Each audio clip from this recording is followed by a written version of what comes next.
আসসালামু আলাইকুম। আপনারা সবাই কেমন আছেন? আশা করি আল্লাহর অশেষ রহমতে সবাই ভালো আছেন। আলহামদুলিল্লাহ আমরাও ভালো আছি। তো এই তো আমি চলে আসলাম।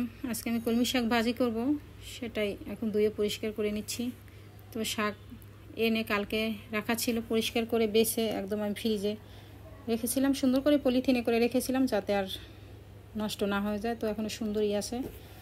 তো ধুয়ে নিচ্ছি। আসলে শাক বাজার থেকে আনার পরে সেই দিন সাথে সাথে রান্না করব সেটা আসলে সম্ভব হয় না, কারণ এটা বাছা, তারপরে ধোয়া, এরপরে কাটা, একটু ঝামেলা হয়ে যায়, সেটা আমি পারি না। তো এই জন্য আমি এইভাবে করে নিলাম।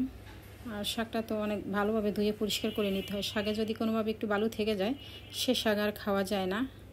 আর এমনিতেও তো আমাদের মাঝে মাঝে শাক খাওয়া উচিত। শাকে তো নানান উপকারিতা আছে, বিশেষ করে কলমি শাকে প্রচুর পরিমাণে উপকারিতা রয়েছে। কলমি শাক আমাদের কিন্তু হার্ট ভালো রাখে, কোলন ক্যান্সারের ঝুঁকি কমায়। কলমি শাকে আরও নানান উপকারিতা আছে। তারপর প্রচুর ফাইবার রয়েছে, রোগ প্রতিরোধ ক্ষমতা বাড়ায় কলমি শাক, এবং দৃষ্টিশক্তি বাড়াতেও কাজ করে কলমি শাক। আসলে শাকের উপকারিতা বলে শেষ করা যায় না। শুধু কলমি শাক না, যে কোনো শাকে প্রচুর পরিমাণে পুষ্টিগুণে ভরপুর কিন্তু। আর আমি কলমি শাকটা ভাজি খেতে বেশি পছন্দ করি। তো আজকে আমি সেজন্য কলমি শাকটা ভাজিই করব। এই জন্য স্বাদ মতো লবণ দিয়ে একটু সিদ্ধ করে নিচ্ছি, এরপর আমি ফোড়ন দিয়ে দিব। তো আমার ভিডিওটা যদি আপনাদের কাছে একটু ভালো লেগে থাকে তাহলে একটি লাইক দিয়ে দিবেন, চাইলে সাবস্ক্রাইব করে পাশে থাকতে পারেন। তো এইদিকে আমি এই তো ফোড়ন দিয়ে দিচ্ছি। আর আমার ঘরে কাঁচামরিচ ছিল না, তাই আমি 4-5টার মতো শুকনো মরিচ দিয়ে দিলাম। এটা একটু ভেজে নিচ্ছি, এরপর আমি দিয়ে দেব কলমি শাকটা। তো এই তো এদিকে আমার কলমি শাক একটু ভেজে নিচ্ছি। তো কলমি শাকটা একটু সবুজ সবুজ থাকলে সেটা কিন্তু দেখতে সুন্দর লাগে, খেতেও ভালো লাগে। আর আমি সেভাবেই করার চেষ্টা করছি। মাশাআল্লাহ সুন্দরই একটা কালার আছে, সবুজ সবুজই দেখতে। এদিকে আমি শাকটা ভাজি করে নিচ্ছি, আর ওদিকে আমি ইলেকট্রিক কুকারে আমি যে ভেন্ডি বসিয়ে দিলাম। না হলে দেখা যায় একটা চুলায় রান্না করলে অনেক ঝামেলা হবে, যেহেতু গ্যাসের তাপ একদমই কম। তো আমি এই জন্য একটা চুলায় বসালাম। 2 চুলায় বসালে তাহলে আবার সমানভাবে তাপ আসে না। তো এই জন্য একটা চুলা বন্ধ করে আর একটা চুলায় বসিয়ে দিলাম। তো এইভাবে এদিকেও আমার ভেন্ডিটা হয়ে গেছে।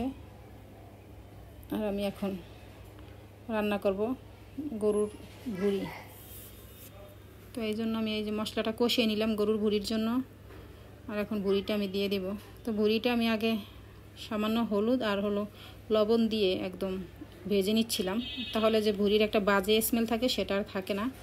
তো এই জন্য আগে সুন্দর করে ভেজে নিচ্ছি। মোটামুটি যখন ভাজা ভাজা হয়ে গেছে তখন আর কি চুলো বন্ধ করে তারপর মশলাটা কষিয়ে নিলাম।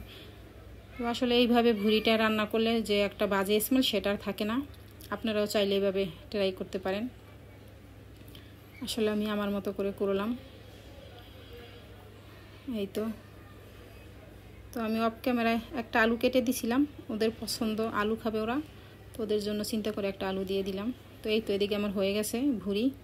তো দুপুরের খাওয়া দাওয়া শেষ করলাম। তো বিকেলে একটু বের হলাম সংসারের টুকটাক জিনিসপত্র কেনার জন্য। তো এই তো কিছু আনি, আবার 1 সপ্তাহ পরেই শেষ হয়ে যায়, আবার যেতে হয়। তো আসলে এগুলো তো এইভাবে লাগেই। তো এখন টুকটাক যেগুলো লাগে সেগুলো আর কি নিয়ে নিচ্ছি। তো এই তো এটা তীর চিনি। তো এটার মূল্য গায়ে লেখা দেখলাম 135 টাকা, এমনি দোকানে দেখি আর 140 টাকা করে রাখে। এই অবস্থা আর কি। এই বিস্কিটটা ওরা খুব পছন্দ করে, তো ওদের জন্য নেয়া। এটার সাথে একটা ফ্রি বিস্কিট আছে, সেটা আপনাদের একটু পরে দেখাচ্ছি। আর এই হ্যানস নিয়ে নিচ্ছি। হ্যানস আছে আমার বাসায়, কিছুদিন যাবে, কিন্তু তো আমি একটা নিয়ে নিলাম।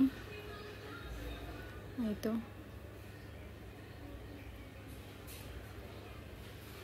আর এই তো এটাকে আমরা আসলে নয়নতারা ফুল বলি, আপনারা হয়তো কেউ অন্য নামও বলতে পারেন, জানি না। তো এই ফুলটা বর্ষার সিজনে একটু বেশি দেখা যায়, আর ফুলটা অনেক দিন থাকে, ঝরে যায় না সহসা। তো এই জন্য ভালোও লাগে দেখতে, আর প্রায়ই দেখা যায় ফুল। আর ফুল তো আমরা সবাই ভালোবাসি, এর তো তুলনা নেই। ফুল তো ফুলই, ফুলের সৌন্দর্যের আসলে তুলনা হয় না। তো এই তো এখন চলে যাচ্ছি বাসায়। তো এই তো বাসায় এসে ওদের একটু নাস্তা রেডি করে দিছি। তো এই বিস্কিটটা ফ্রি ছিল এটার সাথে। তো আজ এ পর্যন্তই। আপনারা সবাই ভালো থাকবেন, সুস্থ থাকবেন, আমার জন্য দোয়া করবেন।